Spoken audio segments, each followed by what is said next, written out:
बहुत सारे स्टूडेंट के दिमाग में ना एक क्वेश्चन रहता है कि अगर हम रीडिंग का थर्ड पैसेज पहले सॉल्व कर लेते हैं फर्स्ट पैसेज और सेकंड पैसेज के कंपैरेटिवली तो हमारे ज्यादा आंसर रीडिंग में सही हो सकते हैं, हमारा स्कोर ज्यादा आ सकता है आइल्स रीडिंग में। क्योंकि बहुत सारे स्टूडेंट को ऐसा फील होता है कि जो थर्ड पैसेज होता है वो उनका टाइमली कंप्लीट ही नहीं हो पाता है। बहुत सारा टाइम उनका फर्स्ट और सेकंड पैसेज में वेस्ट हो जाता है और थर्ड पैसेज के लिए टाइम बचता ही नहीं है। और दूसरा रीजन ये है कि उनको ये भी लगता है कि थर्ड पैसेज बहुत ज्यादा डिफिकल्ट होता है, तो इसलिए थर्ड पैसेज को हमें पहले ही सॉल्व कर लेना चाहिए। तो इस वीडियो में स्टूडेंट हम पूरी तरह से इस स्ट्रेटजी की प्रैक्टिकलिटी देखेंगे। मतलब मेरा कहने का ये है कि अगर हम थर्ड पैसेज को पहले सॉल्व करते हैं तो क्या हमारा स्कोर बढ़ सकता है। कौन कौन से स्टूडेंट हैं जो इस स्ट्रेटजी को फॉलो कर सकते हैं। इससे पहले कि आप किसी कंक्लूजन तक पहुंचे, आपको शुरू से लेकर एंड तक इस वीडियो को देखना है। चैनल पे नए आए हैं, फर्स्ट टाइम आए हैं, चैनल को सब्सक्राइब कर लेना है, वीडियो को लाइक कर देना और शेयर कर देना। इससे पहले कि हमें आइल्स का थर्ड पैसेज पहले सॉल्व करना चाहिए या नहीं, आपको स्टूडेंट आइल्स रीडिंग का फॉर्मेट पता होना बहुत ज्यादा जरूरी है। आइल्स रीडिंग अगर स्टैंडर्ड पैटर्न की बात करें तो पहले पैसेज में दो टाइप के क्वेश्चंस आपको देखने को मिलते हैं, लेवल उसका इजी होता है। सेकंड पैसेज की बात करें तीन टाइप के क्वेश्चंस आपको देखने को मिलते हैं, इजी टू मॉडरेट उसका लेवल होता है। और थर्ड पैसेज की बात करें तो भी तीन टाइप के क्वेश्चन आपको देखने को मिलते हैं और उसका लेवल मॉडरेट टू डिफिकल्ट होता है। अगर हम एक स्टैंडर्ड पैटर्न की बात करें तो पहले पैसेज में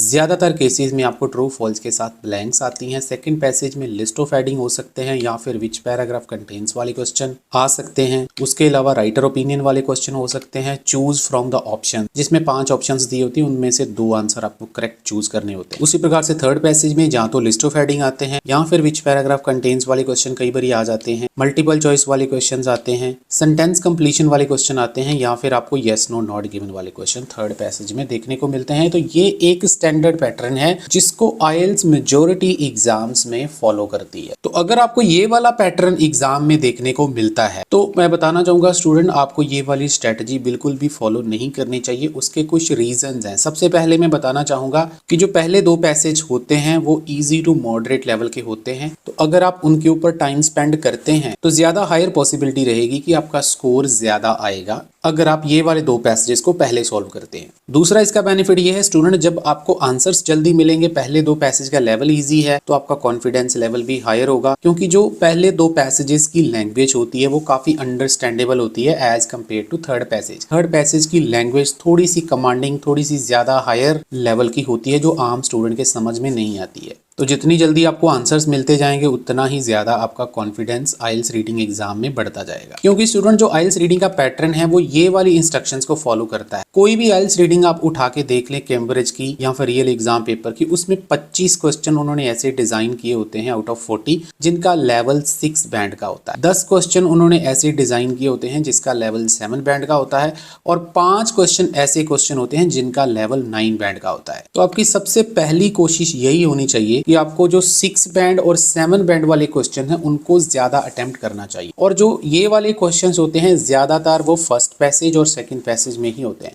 मैं एक बार दोबारा क्लियर कर देता हूँ, ये जो 6 बैंड और 7 बैंड वाले क्वेश्चंस होते हैं वो ज्यादातर पहले पैसेज में या फिर दूसरे पैसेज में होते हैं। जो तीसरा पैसेज होता है उसमें ज्यादातर क्वेश्चन जो होते हैं 7 बैंड और 9 बैंड वाले होते हैं। 6 बैंड वाले क्वेश्चन उसमें बहुत कम होते हैं। तो अगर आपने पहले दो पैसेजेस के ऊपर 37 से लेके 40 मिनट स्पेंड किए हैं तो बिल्कुल फाइन है, आपको घबराने की जरूरत नहीं है, आप सही ट्रैक पे चल रहे हो। क्योंकि अगर आपने इतना टाइम स्पेंड किया है तो आप नियरली 20 से लेके 23, 24 आपके आंसर आराम से उनमें से ठीक हो सकते हैं, जिससे आपका कॉन्फिडेंस बढ़ता है। और आप जब थर्ड पैसेज में जाते हैं तो आपके माइंड के ऊपर इतना प्रेशर नहीं रहता। अगर आप थर्ड पैसेज को पहले सॉल्व करते हैं तो आपका बहुत सारा टाइम वेस्ट हो जाएगा, जिससे क्या होगा कि आपको 6 बैंड और 7 बैंड वाले जो क्वेश्चन है वहां तक आप पहुंच ही नहीं पाएंगे। आपका सारे का सारा फोकस 7 और 9 बैंड वाले के ऊपर रहेगा, जिससे आपका कॉन्फिडेंस लूज हो जाएगा। और इसका रिजल्ट ये निकलेगा कि आपका जो ब्रेन है वो इजी लैंग्वेज को भी अंडरस्टैंड करना छोड़ देगा। जैसे थर्ड पैसेज डिफिकल्ट है, आपने उसको अटेम्प्ट पहले कर लिया, तो डिफिकल्ट चीज आपने पहले कर ली, अब जो इजी चीज आने वाली है वो आप बाद में करने लगे हैं। लेकिन आपका दिमाग ऑलरेडी पजल हो चुका होगा, बहुत सारी चीजें आपके दिमाग में प्रोसेस नहीं करेंगी, चाहे वो लैंग्वेज इजी लिखी हुई है, लेकिन टाइम का प्रेशर होने की वजह से आप उस चीज को अंडरस्टैंड नहीं कर पाएंगे, जिसकी वजह से 6 और 7 बैंड वाले क्वेश्चन भी आपके छूट जाएंगे एग्जाम में। स्टूडेंट, अगर यहाँ तक मेरी बात आपको समझ आ रही है तो इस वीडियो को लाइक कर देना, चैनल को जरूर सब्सक्राइब कर लेना। आप लोग सब्सक्राइब नहीं करते हैं, सब्सक्राइब कर लेना ताकि आप लोगों को नोटिफिकेशन मिलते रहें। अब कौन सी सिचुएशन में आपको थर्ड पैसेज पहले करना चाहिए? अगर आईडीपी वाले या ब्रिटिश काउंसिल वाले आईएलटीएस रीडिंग का पैटर्न चेंज कर देते हैं तब आपको थर्ड पैसेज सॉल्व करना चाहिए।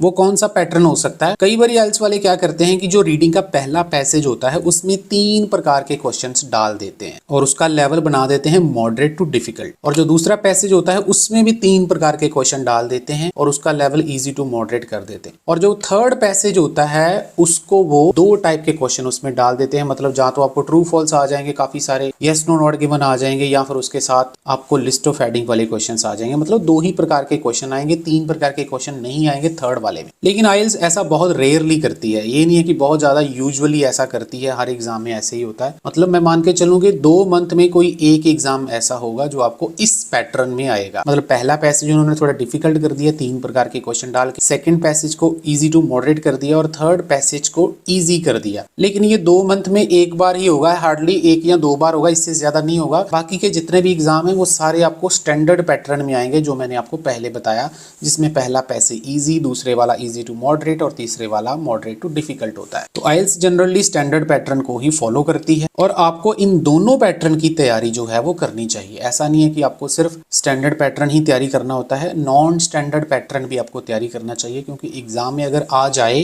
तो आप उसके लिए प्रिपेयर्ड रहें। बाकी ये ज्यादा चीजें हमने अपने क्रैश कोर्स में डिटेल में कवर कर रखी हैं कि आपको किसी भी प्रकार का पैटर्न आ जाए तो आप उसको कैसे अच्छी तरीके से सॉल्व कर सकते हैं। हमारा जो क्रैश कोर्स है उसके रिजल्ट हमारे बहुत ज्यादा फैंटास्टिक रहते हैं, आप लोग स्क्रीन के ऊपर देख सकते हैं।